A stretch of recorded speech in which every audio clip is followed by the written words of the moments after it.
So we have a few things on our agenda. The I get we'll get this one out of the way. We have over 60 users. We have 62 of them currently in Discord. Most of which have been inactive. Like they haven't logged in since the first time they logged in. And the other day we were talking about chat programs and chat tools, and somebody mentioned that Matrix was probably friendlier about open source, and some of the reasons why we originally chose Discord I don't think are going to be relevant going forward. And we've been having issues with our live stream with Discord, at least I have, where the video is started to just randomly freeze in the middle of the stream. And so I haven't been using it to do the stream. I've been using Zoom. So the thought came up that maybe we could, bring it up to the community or ask if anyone has any thoughts about changing the chat client and any suggestions you might have. My first question is, do you think should we even try to decide if a chat, like a live chat, is worth supporting? Like we already have the forums. I understand that that's not the most useful for like real-time communication, but is that a problem that we have? Like, do we need real-time communication, or does the forum suffice?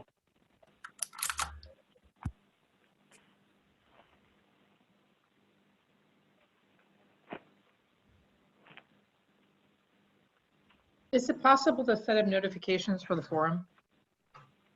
What do you mean? I mean, so that you know that somebody has posted something. Oh, yeah. Okay. Yeah, and I think as admins, Derek and I get notified for like every new message at the moment. Yeah. What's interesting about the forums is that you can actually, if you go there on a mobile phone, there'll be a pop-up that says you can install a custom app just for this forum. And then if you click it and install it, it's actually called the Network Reliability Engineering Community app, and it'll give you notifications on your phone. You can also do desktop notifications with it in both Linux and Mac OS, and probably also Windows. Okay. Yeah, I think that it is from a helping people find and figure out how to work with the community. I think that having one point of communication rather than two is probably better, but I think that the question of immediacy goes away if notifications are. I haven't gone actively looking, but it's not like it's super obvious, I think.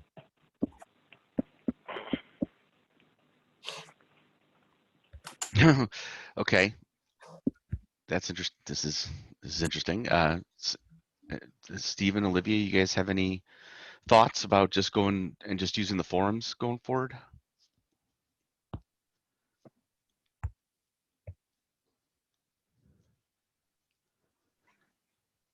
I think the only let's see. There was one instance where having the chat was nice when Lacey reached out. Is it Lacey? I'm sorry. Reached out to me about doing a live stream, but other than that, the community works just as well.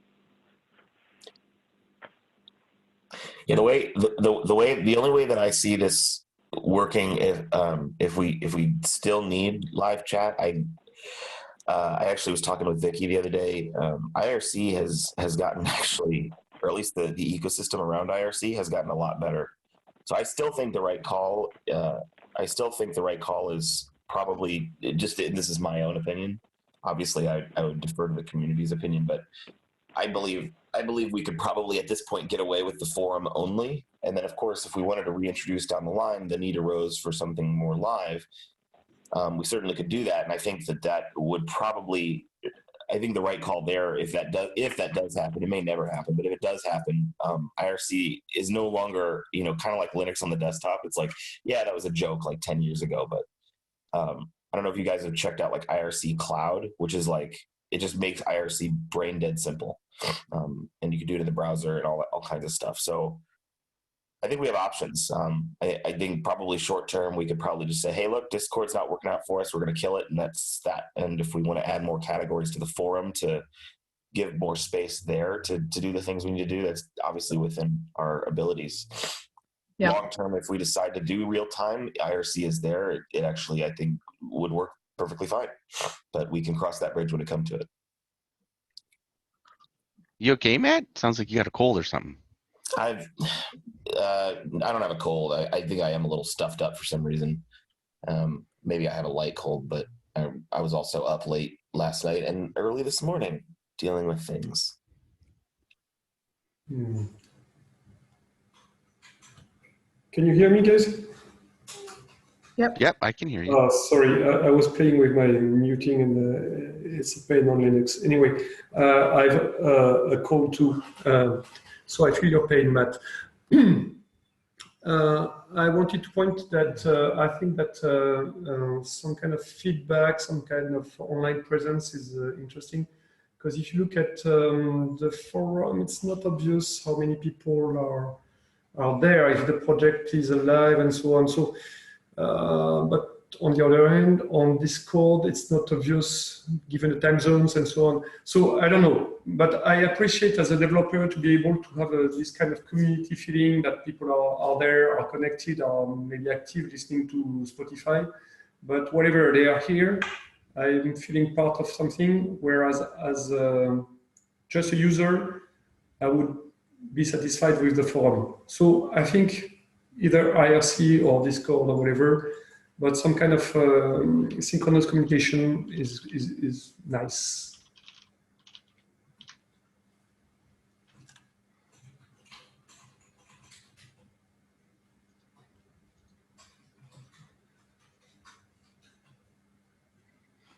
I wonder if there's a presence thing that we can add to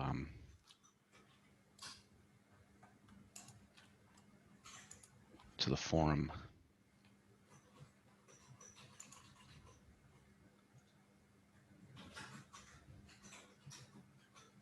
Well, at any rate, even if it sounds, to be honest, I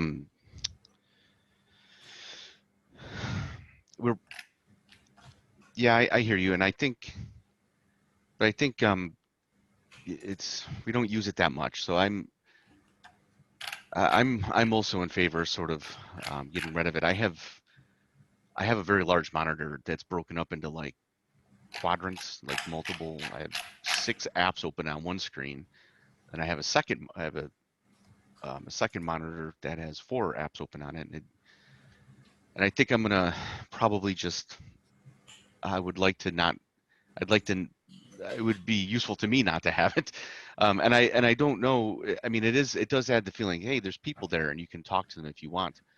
But I do have a window open that's already IRC, so I don't know. I feel like IRC is would be a better way to go if we wanted to do that. If we wanted to have a chat. Fine. Oh, by the way, about the forum, is it Mattermost? Is it what? I'm sorry. Mattermost? No, it's called Discourse. Discourse. Sorry.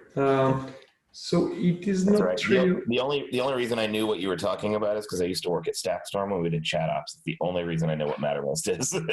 Yeah, I'm confused because it might be nice to make it explicit somewhere in the about or somewhere, just to say we installed our own forum tool, which is free software, open source, and you can download it and so on.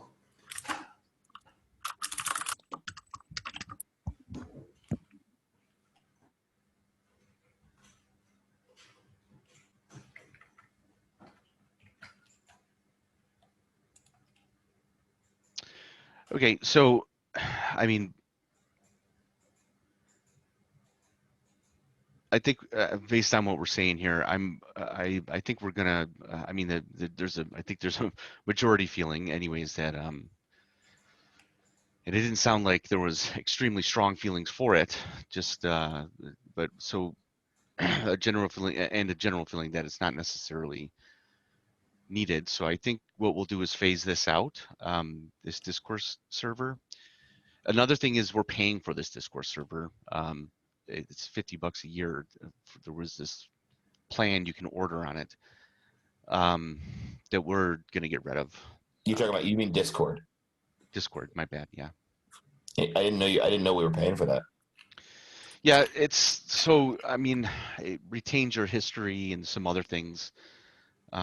Like you can enable those integrations that we talked about in the beginning, those like rewards and gaming channel notifications.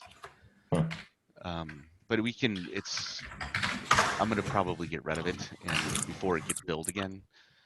And then so that gives us, a few weeks anyways. Yeah.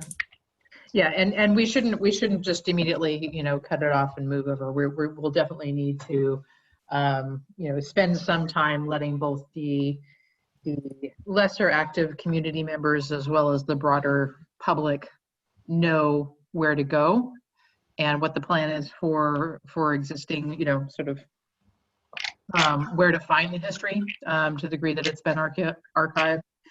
And then, of course, we'll need to update that in our upcoming new website, which should be done in a couple of weeks. Okay, then that's what we'll do. We'll set up regular maybe daily notifications that or every other day that the Discord channel the Discord server is gonna disappear. Okay. And then in a couple of weeks we'll kill it. And we can go ahead and set up an IRC. I mean, I have an IRC chat window open all the time anyways. I'm in like 50 different IRC channels. So I'm not against that having, and plus that's free and it is much nicer now than it used to be. Matt's right about that. While we were talking, I reset my password for my old IRC cloud account. I forgot that I actually had one. It's really easy. You just say here that this is the channel I want to join. I didn't do anything. I just joined a new NRE Labs channel. It's just absolutely easy. Way easier than it used to be. On which server do you hang usually cloud shows? Say that one more time. Are you using like Freenet or Freenode? Freenode or? Yeah, at the moment, yeah. Because I've been connected to it for the W3C at some point in time, and also for Debian, but it wasn't Freenode. It's the other. I can't remember. Sorry.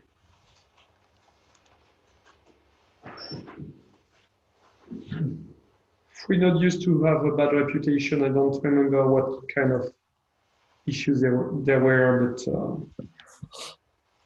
All right, I was mostly just testing my account, so we don't even need to do this. We certainly don't need to do it on Freenode if we feel like something else is useful. So I was just I was mostly just testing my own IRC cloud account. That's basically it. So whatever you guys want to do, we can do. Okay. All right, then I'll tell you, the next meeting we'll leave it as an agenda item for that. This is taking up way more time on this stand up than I thought it would. But we'll talk about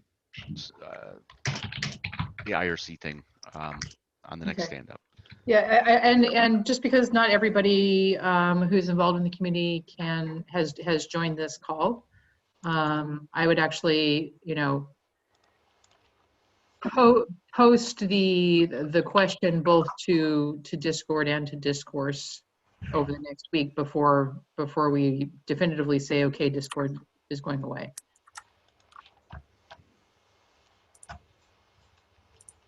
I'm sorry, say that again. I said, if, given that, there are people who lurk but don't necessarily join this call, we want to make sure that they have an opportunity for input, say over the next week or something like that. And B, then we need to be issuing regular reminders for everybody to sign up over on Discourse before we kill Discord. Okay, we'll do that.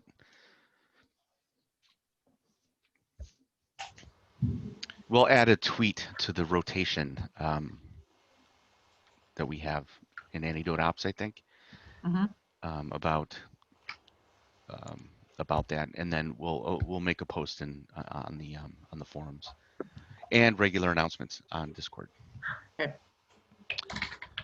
Okay, so next thing is Cumulus VX is now working in PTR. There's a demo. It's not a lesson. It's just when you launch it, it just spins up 3 Cumulus VXs and with BGP sessions between them. And obviously then the code is in the repository. So if anyone wants to make a lesson with Cumulus VX, I'm probably going to make one, but if anyone else would like to make one or play with it, you can look at the example that's in there now, and it shows you how the configuration is done of the node and so on. So by all means, check that out. FRR should be ready today. It was actually ready on Friday. It's something I've been working on for a little while. I had like a list of issues I was chasing down with FRR, probably on and off for about a month as I've been working on this. And many of those issues, it turned out, are things that are documented in FRR but don't actually work yet, or only work in very narrow circumstances. So so it's ready. It's ready to be posted, and that'll be done today. Probably not long after this call, because it actually works now, and it works with netconf, which is nice. So that's all there's for that. Stephen, it looked like you put in there a link to the state of network automation. Was that you that put that in there? That's correct. Okay. What would you? So I was just putting a link there. I found it. Actually, someone pointed me to it earlier today, and there's one on page 11. There's a call out to NRE Labs, and then they talk about further in the document about network reliability engineering being a gateway into development for network engineers, which is how I came on.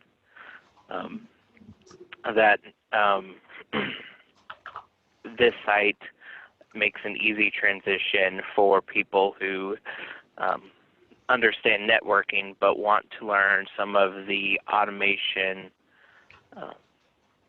some of the tools that are used, and some of the formats that are listed, such as JSON, that are commonly used. That sounds really cool. Where did you post the link? Sorry, what chat? It's on the community site under the community stand-up. Got it. Thank you. Yes, I can put and just post a discussion on it.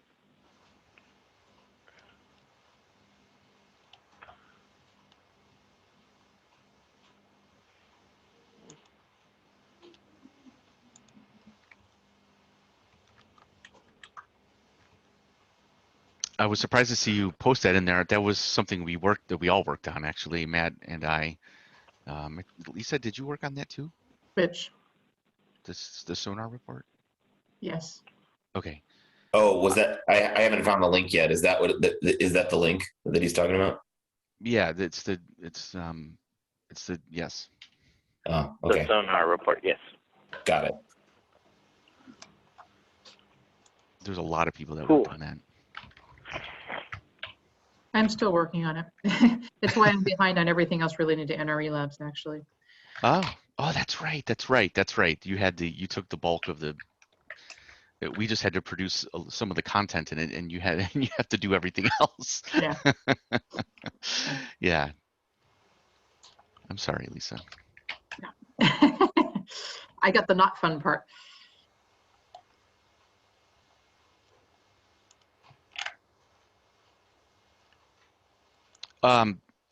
Stephen, have you ever written a blog? I have not. Something that I've been thinking of doing, but I have not started, no. This would be a good opportunity for you to start. Why don't you put some of your thoughts about the Sonar report into 3 paragraphs or something like that? Okay. And then you could put it on our site if you wanted. All right. I'll look into doing that, along with updating the documentation that I still need to finish. Yeah, it doesn't have to be formal. You're not going to get graded on it or anything. Just, Sure. sometimes. And just so everyone knows, I will go over everything with a fine tooth comb, copy editing wise. So you won't look, don't worry about that. I can fix stuff. Lisa can Thank speak you. multiple languages that are long since dead by 1,000 years. No, I mean don't know. No, that's not true. I don't know any dead languages. What? I thought you said you learned ancient Chinese or something. I can read it more or less. I don't really know the grammar. It's like Huttese. You can understand it, but speaking it is entirely different. Yes. What's your progress, Matt, in French? What's that? What's your progress, Matt, in French? Yeah, pretty good. I mean, I'm a decent amount through the Duolingo stuff, so I'm mostly focusing on things that I know I'll need to do a lot, like ordering breakfast and finding out where things are. But it's all coming back. My big thing, I think the conjugation bit and all of the little filler words, I think that's the part that's coming back. I'm now probably back to the point where vocab is going to be my make or break. So.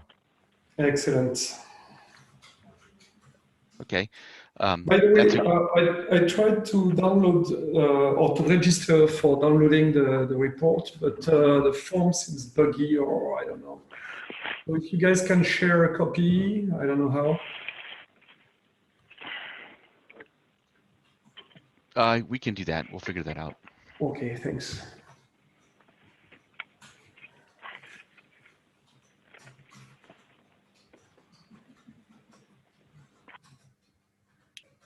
Okay, so that's a good segue, the part about Matt speaking French, apparently, into Olivier's bullet about the Lyon meetup.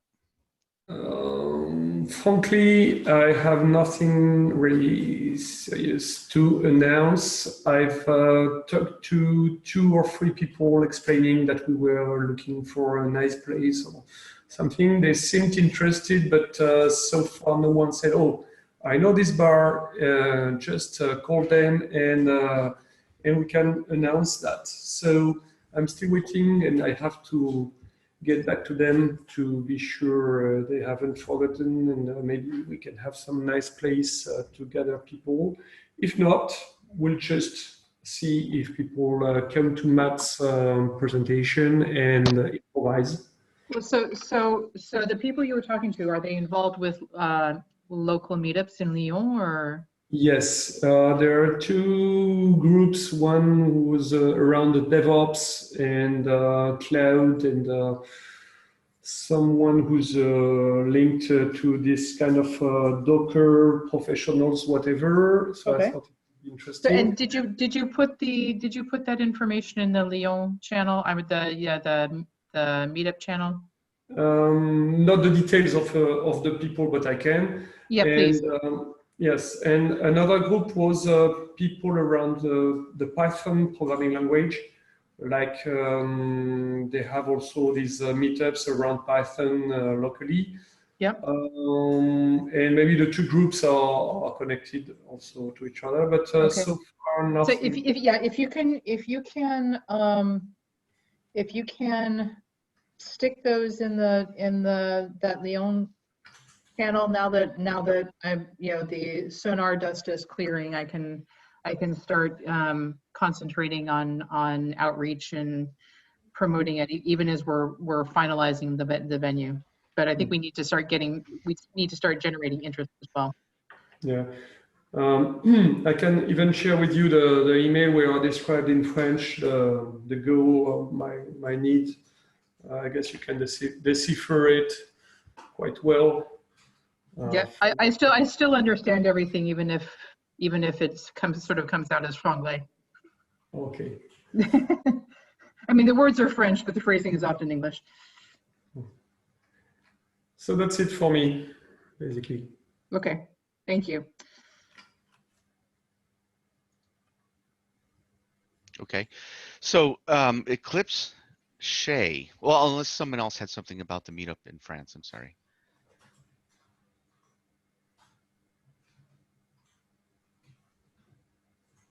Okay. Eclipse Shay. This is actually pretty interesting. How this works. It's like self-hosted development in the cloud, where it's basically any editor. It doesn't have to be Eclipse, if you according to the docs, anyways. And what happens is instead of doing all your development locally, you can check things out, and you get a container spun up, and you can check things in and out, like in a Kubernetes install somewhere. That's like, it's like sort of a back end. It's the Kubernetes is sort of like the infrastructure that runs the back end of Shay, and you can have these very portable, because your development environment is containerized. You have a very portable way to do all your development. So if you go onto another computer or like a different laptop or whatever, you can still pull up your develop environment with all your IDE preferences and everything just the way you left it, without having to recreate it on your local device. That's really cool, actually. But I'm wondering, what is your thoughts on how that works with NRE Labs development? I was thinking that there are a lot of Python related lessons, and basically if you want to edit code, it's better to have an IDE for auto completion or stuff like that. Maybe also we said we would be interested in like creating lessons inside NRE Lab, like having the ability to edit Markdown or Docker files or stuff like that directly from inside the site. So like checking out some content from Git, editing some, like creating a PR maybe on a lesson, something like that. So it looks like all of that could be done with Che. By the way, I already mentioned Theia, which is a web editor, which is part of Eclipse Che. And it looks like all of that is compatible to the plugins of VS Code. And I don't know if you remember of last night's discussion with the guy in the Canadian Parliament, where he mentioned the discovery of VS Code and so on. So I thought it would be making sense to have some IDE inside NRE Labs somehow. So it's just a matter of testing that, seeing if it's possible, and maybe if it suits the needs of the users. So there's I was actually thinking about this the other night. Can you guys hear me? I switched computers. Yep. All right. I was thinking about this the other night because there's actually one of the many projects that we wanted to do is basically what you're talking about. Being able to do lessons in the browser, because there's a lot that's not immediately obvious that you need to do, and just having it in some sort of a web UI is useful. That way, people who don't, basically a lot of our authors, technical though they may be, and probably at least somewhat skilled in automation because they're writing a lesson on it, that doesn't mean that they know everything about our tooling and will come up to speed with it quickly. They don't know it. They're not required to know anything about Kubernetes, but troubleshooting kind of does require that. So there's just a lot of UX that we could do on top of what we currently have, which is self-medicate. We're obviously continuing to improve self-medicate. The Vagrant improvements that Stephen provided are obviously amazing. So we'll continue to do that. But what I was thinking was, like, the challenge that we're going to have trying to get people to write lessons in the browser, or basically creating the platform upon which they can do that. There are a number of projects that we can select from that allow us to do the mechanical bits of actually having an editor in the browser. I don't know anything about Eclipse Che. I have to look at it, but there's a bunch of other options. So I have never been really that worried about the actual bit about having the editor in the browser. It seems like there are a myriad of products that allow us to do that. The challenge will be how and where to run the running lessons as people develop them. Right now, all of those lessons are running on people's laptops, so we don't have to worry about that. We basically set them up with self-medicate, and they create lessons in effectively their own little sandbox on their laptop, and we just build the software to make that possible. If we were to centralize that onto some sort of platform that we run, we would then have to effectively pay for not only the production environment and PTR, but also all of everybody's development environments. That's been the challenge that I've been thinking for really of the last few months. But I thought of something yesterday that kind of got me past that. We don't need to centralize the compute for running all of these development environments. We can still keep that at the edge. But what might be useful is to have some sort of a middle ground. Basically create a sort of companion app to Antidote Web. We'll call it like Antidote Dev Web, or I don't know, whatever. I'm not a great naming person. Once I came up with Syringe, that exhausted my creative capacity. No, but basically have some sort of a companion web application to the existing Antidote Web application, and that would still be running because you still want to be able to like preview the lessons you're building. But basically, if we could build like a companion app that runs whatever editor we choose, whatever editor in the browser we choose, and then also some tooling built into the, basically as part of that web application for, basically click a button. I would like to create a new lesson, please. Cool. And then it takes you to this like topology drawing tool where you can select the way that you want certain things to be connected. And then you can drag and drop that. You can sort of say, say in a nice drop down format, like what category you want. It'll just guide you through the creation process. And basically like building on top of self-medicate all of the UX that we would expect a centralized developing in the browser kind of tool to do, but just make it not centralized. And we would continue to, obviously the application that we would create is just another sort of umbrella project that we would maintain. We would basically call it like, I don't know, self-medicate 2, whatever.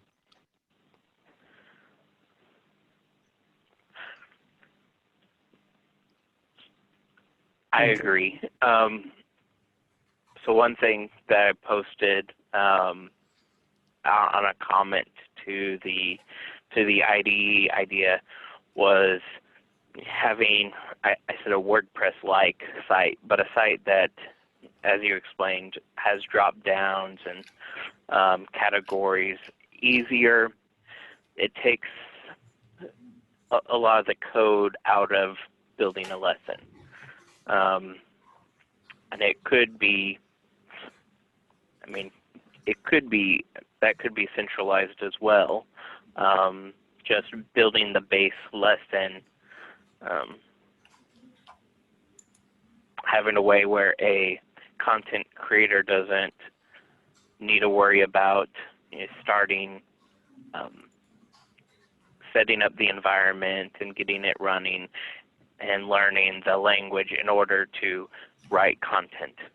Mm-hmm. So you can just write, I know the Markdown format, and that's why that was used, is it's one of the best to just start writing. But have a way where they can start the lesson creation, choose the categories, that takes care of some of the file structure, and like the lesson ID numbers, generating those, and then let them worry about, then writing the markdown file, making a way that's faster for a content creator to start. Yeah, and I think also like basically providing them with that wizard in two forms. I think there's an issue for adding that as like a lesson creation wizard to Syringe, but I think having it there as well as in some sort of a nice web UI would be useful. And the outcome from that basically would be, okay, I'm going to go ahead and create all the files based on what you just said. And here's where I placed them. Now follow the docs for opening a PR for this change. It's still very Git centric. Like, we don't want to bypass that. We still want them to get credit for making the contributions. Sure. So they go through all that process. But yeah, I mean, in terms of just the anecdote specifics, I think it is a good idea to try to provide a wizard for that. For the longest time, I kind of put that in the Syringe bucket because that's where all the tooling for that is. But I don't think that really moves the needle in terms of UX for everybody. I think it will for a lot of people, but not for everybody. So I think having both options is best. Anyway, what I'll do is, just to keep the call moving along, the nature of that mini project, I guess, will change a little bit because it's no longer just how we can run lessons in the cloud. It's almost, or how we can write lessons in the cloud. It's almost more just like self-medicate 2.0 kind of thing. But anyway, I'll all of the keep sending me links to like browser projects, because we obviously we're a long way off from like deciding which one to use. So I'll keep adding those to a list in that draft doc, and when I get around to publishing it, I'll let you guys know, and we can collaborate on the details of how it gets implemented. Thanks. I would say when I started, I wanted to contribute a lesson, which I still have yet to do, but I had so many issues running it on Windows that I had to fix that first. Mm-hmm. And that created a good way to run in Vagrant, but I mean, that's also me. I get easily distracted by the infrastructure and not the writing of lessons. I mean, there is absolutely room for everything and everybody's interest. So yes, don't feel badly. There's lots to do on the infrastructure side too, and documentation. And blog. Yes, and a blog post. Okay.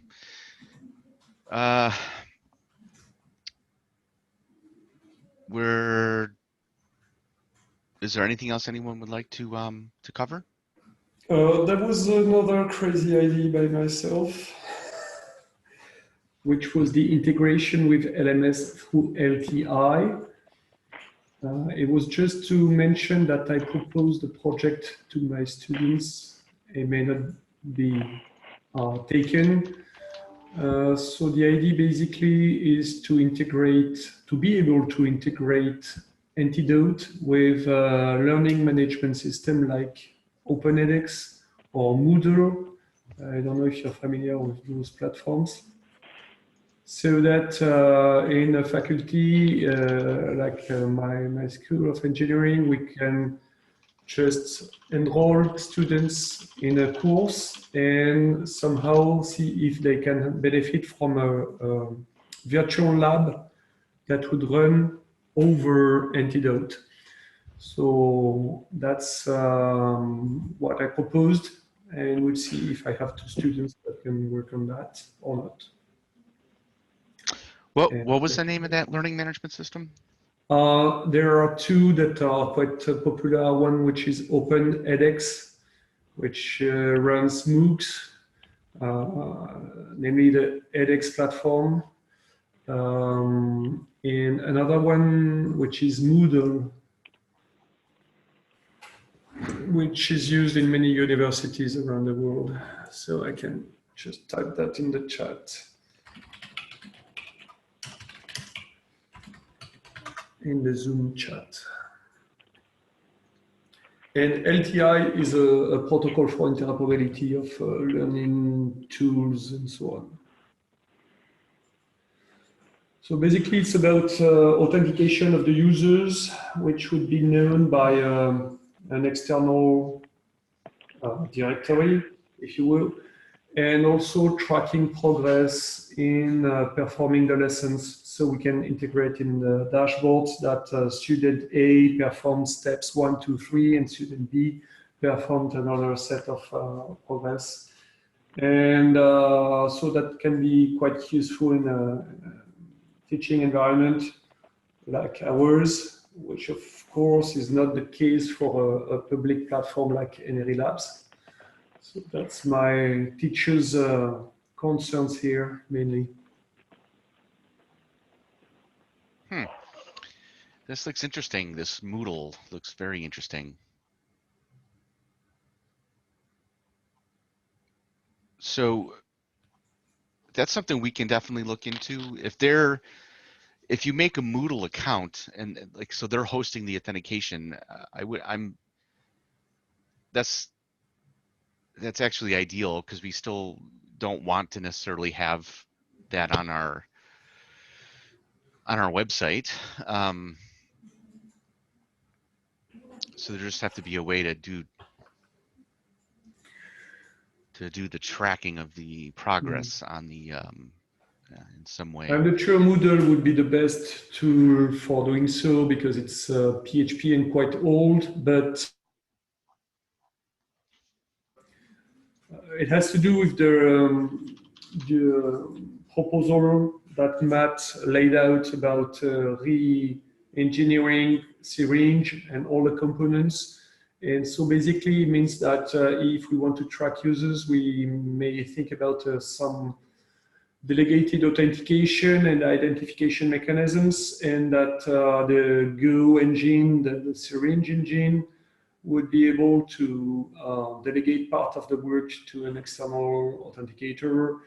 It could be something else, like, I don't know, some enterprise directory too, stuff like that. So I'm not clear already on the needs, and it will depend on if my students are interested and want to dig all those options and so on. So I don't know. Yeah, the current plan was just to do that with Discourse, which is obviously not a learning platform. So if we wanted to do it with Moodle instead, the thing that I saw in Discourse that was useful conceptually was that they have pretty good APIs around authentication, not just authenticating to Discourse, but authenticating via Discourse to anything. So you can use it as sort of like a stand-in. So if Moodle has a similar functionality, I think that makes a lot of sense. Maybe we could even host our own, if it is open source, we could even host our own version of Moodle that's specific to this. But I think maybe OpenEdX could be better suited, because it's the platform that runs a MOOC platform that's quite popular, which is called edX. And also a French platform that I know that is called FunMOOC. And basically the idea is that in a MOOC, you usually have videos and quizzes and stuff like that. And I guess it's quite compatible to the spirit of network reliability engineering and NRE Labs. Like, we could think about companion videos alongside the lessons. So, and also labs companion to an existing lesson about networking, whatever. So maybe OpenEdX would be more, I don't know, oriented towards teach yourself platforms like MOOCs, and maybe Moodle is more for universities and schools. So I don't know, but in any case, the idea is that you have to have interoperability mechanisms, APIs, stuff like that. All right. Well, maybe I think honestly, the more I think about this, I don't think that this is something we should do in Syringe MP1. I think this is probably its own mini project because there's going to be a lot involved here, and if we try to do it in MP1, it'll never get done. But I do think it's worth looking at. So what we might do is just add a new mini project. We actually took one out. We took a mini project out. I can't remember which one we killed, but it wasn't necessary anymore. So maybe we can put this one back and go back to 6. I don't know if you're ready to work on that specifically, but maybe you can wait until I have 2 names of students to work on that before you create the mini project. Oh, work on what? Sorry, I'm not finished with anything. So I still have to make sure that 2 students are interested to work on that compared to other proposed projects. So before you create a mini project, maybe wait until I give you a go. oh, got it. Okay, yeah, no worries. It would be a ways out. MP1 for me, at least creating the draft for everybody to review, that's definitely still my priority. So if we did create a new one, it would just be to basically house a bunch of links for now and show people and to demonstrate intent to work on it. So that's basically it. So no commitments. This is all still very informal, don't you know? Yeah, sure. So I'm done. Ooh, école. I know what that means. That means school. Yeah. And the grande école is a higher school. Really? It's kind of more the prestigious schools, les grandes écoles. Yes. Ah, got it. Okay. So that's where I'm working. Got it. You know, they were created by Louis XIV or Napoleon, so it dates back in Got it. centuries.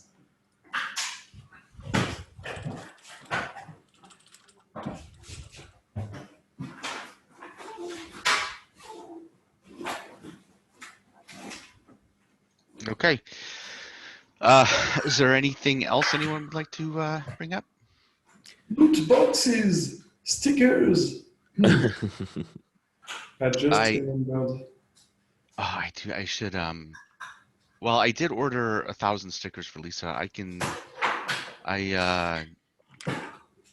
tell you what. You sent me the address to mail them to, Olivier. I'll order like 500 stickers and I'll send them to you. Is that okay? Is that enough? Fine. I mean. Oh yeah. They're not that big. They're not that big. No. Each sticker is like a meter wide. Of many stickers, so I can put that on my laptop. I do have one thing I'll just briefly mention. There's not really, I don't think this will be a discussion. I just wanted to update folks in person as well as on the forums. Basically, the 1.0.1 of the curriculum is hung up on really mostly 2 issues, one of which is assigned to Derek, the other one is assigned to me. But if anybody wants to move the needle on those, feel free to say, hey, I want to do this instead of you, and I'll back off.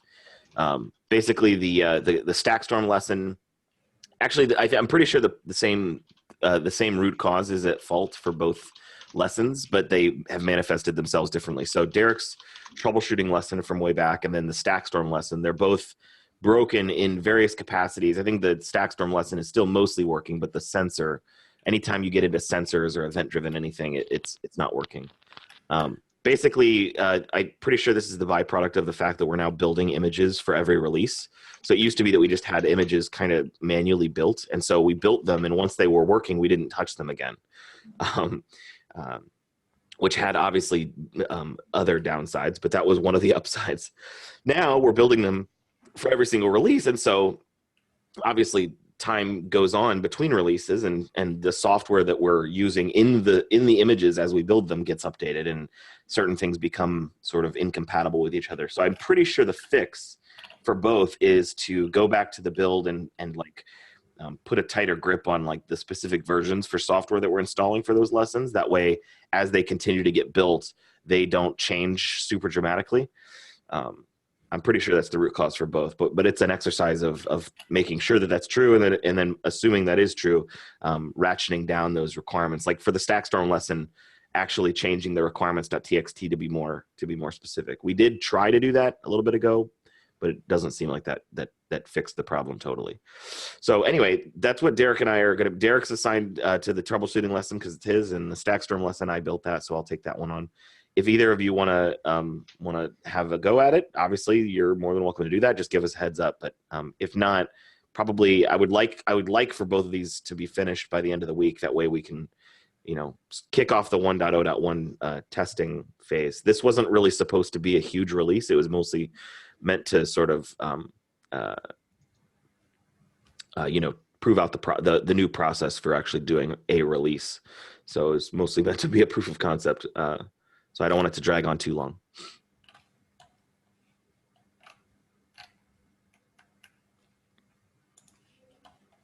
But that's it for me. Okay. Okay, then I'm going to go ahead and call it time of death.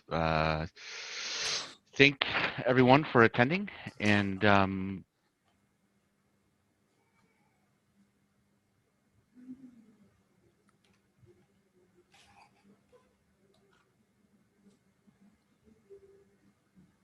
Thank you. Did you drop? Your headset stop working again? it's my headset again, man. Okay, anyways, I'm going to call time of death, and thanks everyone for attending, and we'll see you in a week. Time of death of Derek's headset. Yeah, All right. apparently. Have a nice day. All right, bye. Thanks, everybody. Bye.